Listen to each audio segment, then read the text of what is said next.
Place à la minute foncière dans Cameroun Daylight, comme tous les jeudis, avec notre expert en la matière, Ismaël Boyomo.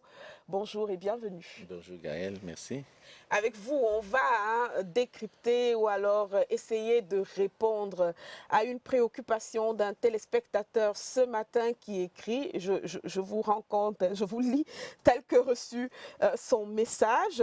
Je dois libérer mon terrain à l'État pour des travaux publics. Quels sont mes droits? Comment les faire? Quels sont mes droits si j'en ai? Comment les faire valoir? Est-ce qu'il y a une indemnisation? Si oui, doit-on me payer avant que je ne libère? Et sinon, que faire? Oui, c'est une question, Yvonne, qui est récurrente, qui est lancinante, même auprès des propriétaires fonciers. Il faut se dire que l'État a une mission d'intérêt général et qui, très souvent, pour régler un problème spécifique, a besoin des espaces, a des terrains d'assiette pour le faire. Il se peut que très souvent, ces terrains sont la propriété des tiers, des personnes privées ou des personnes morales de droit privé. Alors, en ce moment, il y a des mécanismes prévus par la réglementation pour obtenir ces terrains. Ces procédures-là, ce sont, n'est-ce pas, les expropriations pour cause d'utilité publique qui sont régulées, n'est-ce pas, par la loi. Est-ce que les propriétaires terriens ont des droits dans Oui, ce cas? des propriétaires terriens, bien entendu, ont des droits puisque s'ils ont des titres fonciers, Oui. et et ce titre foncier est la certification de la propriété immobilière. Par conséquent, il est inviolable. Même si c'est l'État Oui. qui a besoin d'utiliser ce terrain, il devrait, au préalable, avoir une procédure d'expropriation et une indemnisation qui doit suivre avant que l'État, n'est-ce pas, ne commence, n'est-ce pas, à mettre son projet en valeur. Peut-on avoir une idée de la procédure? Alors, la procédure commence par la demande. Ça peut être l'État lui-même, l'État central lui-même qui a besoin de mettre sur pied un projet. Ça peut être un service public, un concessionnaire du service public ou alors un CTD, une collectivité territoriale décentralisée Ok. ou une personne qui est, n'est-ce pas, mandatée par l'État pour remplir, n'est-ce pas, un service public qui demande le projet, qui fait le projet et qui, une fois qu'il a Qui mis demande à qui?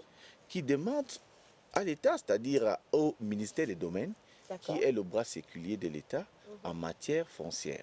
Alors, une fois que cette demande est formulée auprès du ministère des Domaines avec un certain nombre de réglementations, notamment le budget, le coût estimatif des travaux, le délai que les travaux vont mener et la superficie visée, alors, à partir de ce moment, n'est-ce pas, le ministère des Domaines prend donc un arrêté qui déclare d'utilité publique, un arrêté pour, n'est-ce pas, faire en sorte que ces travaux rentrent dans l'engrenage des travaux, n'est-ce pas, d'utilité publique.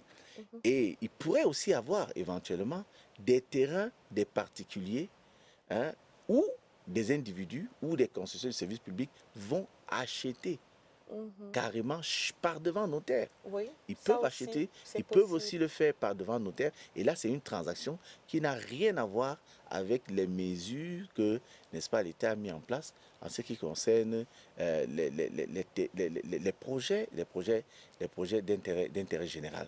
Alors, dans le cadre du premier cas, une fois que le projet est déposé au ministère des Domaines, il y a donc un arrêté qui est pris par le ministre des Domaines qui va mettre sur pied des enquêtes, des commissions d'enquête.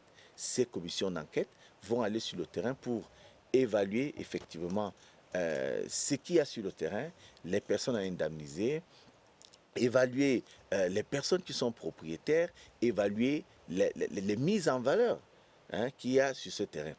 Si vous êtes propriétaire d'une mise en valeur, certainement on va évaluer vos biens. Si vous avez des titres fonciers, vous aurez de droits. Mais à l'heure actuelle, si vous n'avez pas de titre foncier, vous ne pouvez pas espérer Mais là, je crois avoir. que le téléspectateur a un titre foncier. Et donc, son droit ou ses droits seront lesquels? Alors, son droit, ce serait d'avoir une indemnisation Oui.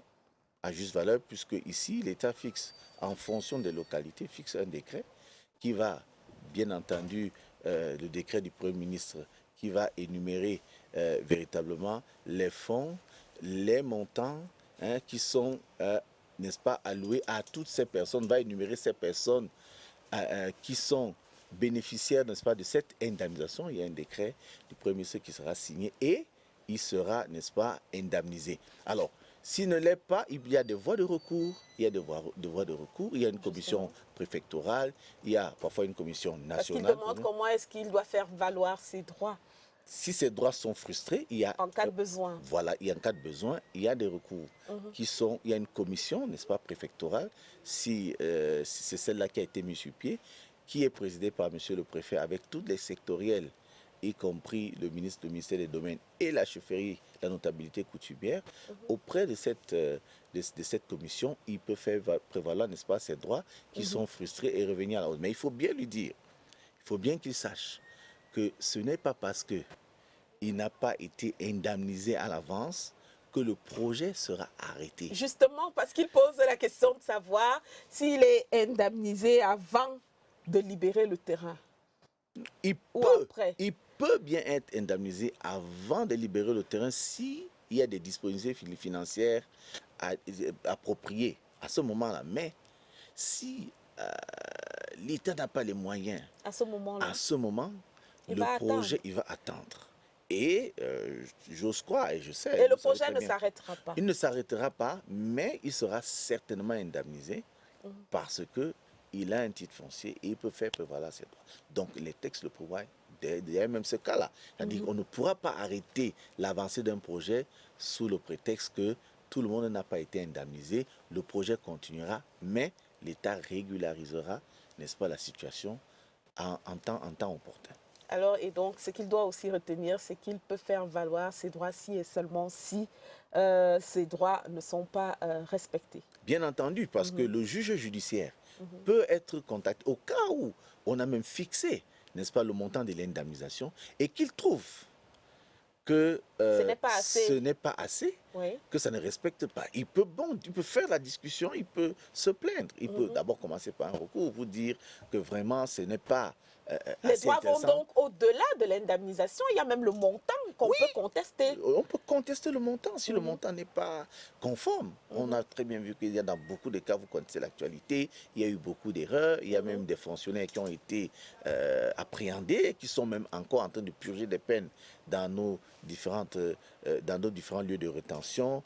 Il y a des erreurs comme ça où des gens posent des actions qui ne sont pas bonnes et puis il y a des gens qui ont contesté et cela a donné droit à ces réparations en nature même parfois, en numéraire et puis en arrestation de ces fonctionnaires qui sont véreux ou alors qui ont fait des erreurs.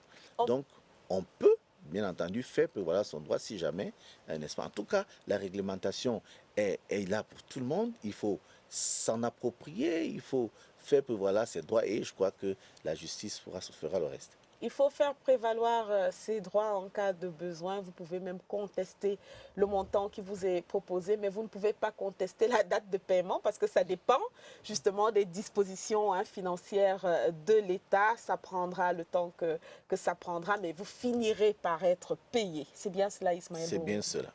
Merci d'avoir répondu aux préoccupations de notre téléspectateur. On va aller, on se dit à jeudi prochain. À jeudi prochain, s'il vous plaît.